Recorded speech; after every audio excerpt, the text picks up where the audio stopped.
The late Queen has been described as the only person Margaret Thatcher feared, leading to the late Prime Minister having to undertake one surprising thing every time she met her. According to Julian Haviland, a former political editor of The Times, Margaret Thatcher was so nervous to meet the late Queen, that she had to down a whiskey or two before each meeting. Speaking of the pair's apparent tense relationship, Mr. Haviland revealed that the former Prime Minister had quite a capacity when it came to drinking, that she would drown her nerves with alcohol. Margaret Thatcher was the late Queen's 8th Prime Minister during her 70-year-long reign.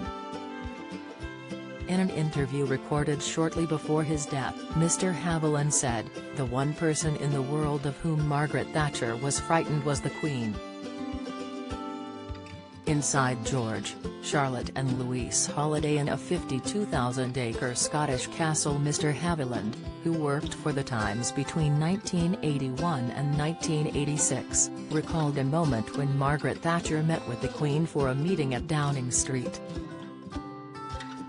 Speaking of the meeting, and her downing an extremely large Scotch, he said, at the time, he thought it was because he had shaken her a little.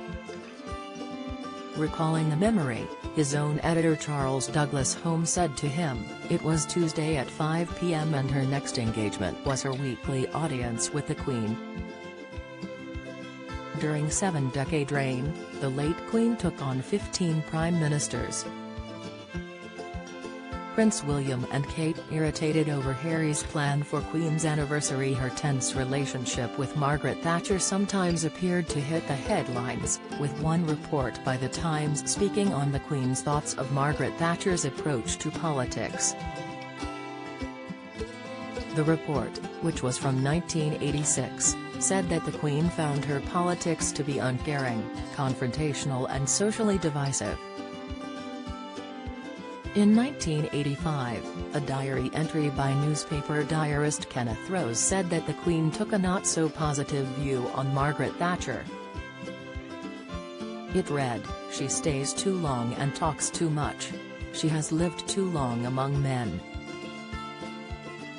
Don't miss: William and Kate hold unique positions, so could see added responsibility. Exclusive: inside Kate and William's Balmoral break with kids from secret home to pranks. Details: Meghan Markle's surprising 3-word reply to late Queen. Latest: files from 2017, that were previously not present, also claimed that the Queen was left enraged by the Prime Minister over her plans for defying Commonwealth leaders in a vote over apartheid, where she refused to back tougher sanctions on South Africa.